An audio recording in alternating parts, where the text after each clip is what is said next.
La menace russe est là et touche les pays d'Europe. La Russie a déjà fait du conflit ukrainien un conflit mondial. Elle a mobilisé sur notre continent des soldats nord-coréens, des équipements... Emmanuel Macron, président de la République française.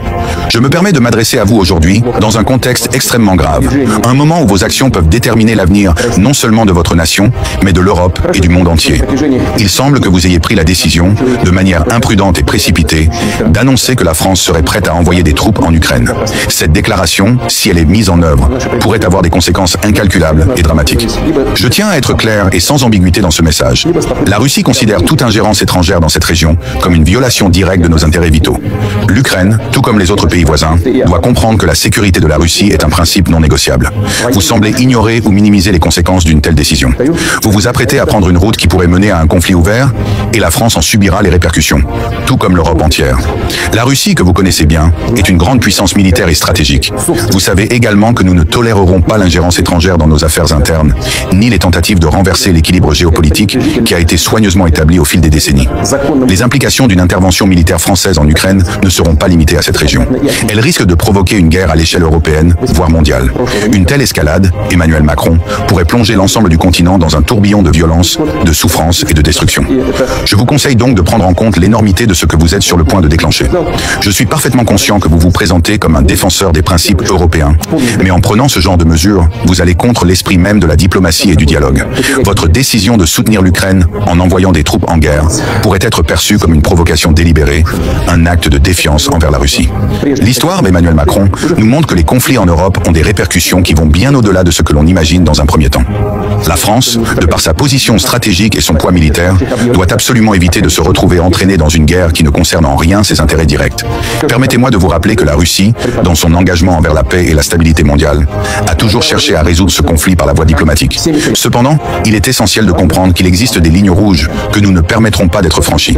Et l'envoi de troupes par un pays occidental dans cette guerre en Ukraine serait l'une de ces lignes. Je vous mets donc en garde une dernière fois et je vous demande instamment de reconsidérer cette décision.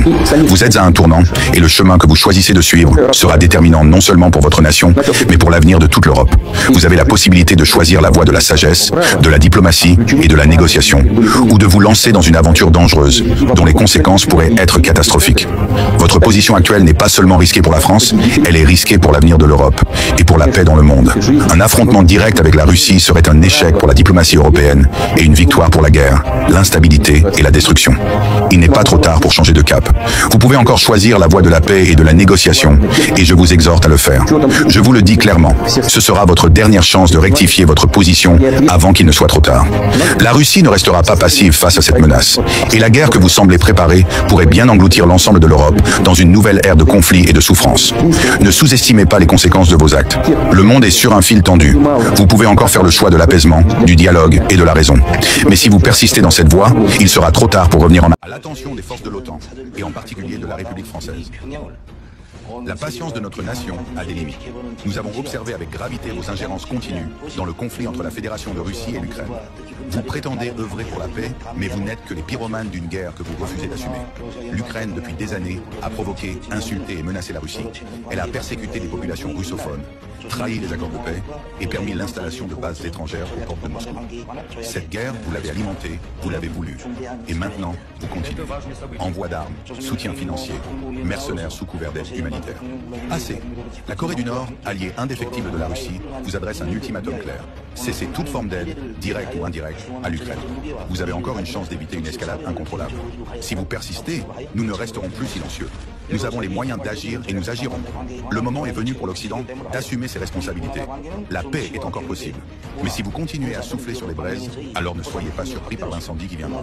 Ce message est le dernier avertissement. Macron, on ne mourra pas pour l'Ukraine. C'est l'un des nombreux slogans scandés par des milliers de manifestants ce samedi à Paris, à l'appel du patron des Patriotes. Tous tirent la sonnette d'alarme et dénoncent des propos extrêmement graves du président de la République vis-à-vis de la Russie.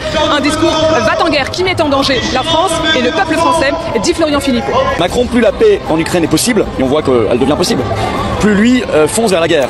Parce il ne veut pas du scénario de paix, parce qu'il a besoin de la guerre pour son propre agenda personnel, politique, pour tenir les Français sous crainte, sous peur et les manipuler. Et il en a besoin aussi pour aller vers plus d'Union européenne.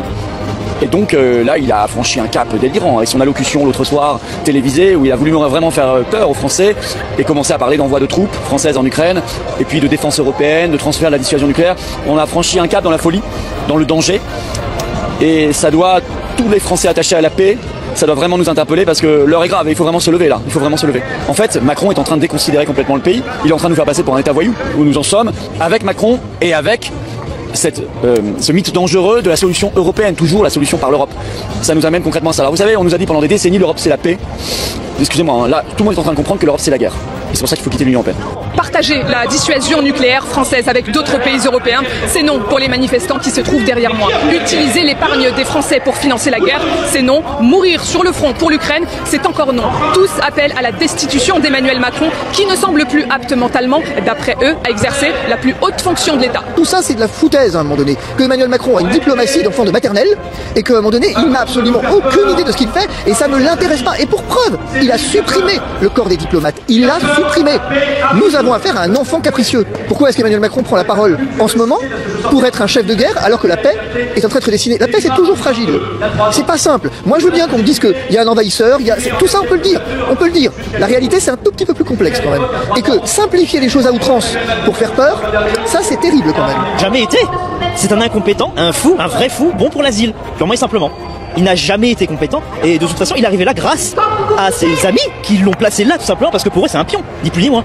Est-ce que vous vous inquiétez pour l'avenir de la France aujourd'hui? Ah oui, sincèrement je m'y inquiète énormément parce que cette personne, cet être ne veut rien de plus que arracher aux Français leur argent, leur liberté et maintenant leur vie en plus. On voit Macron comme un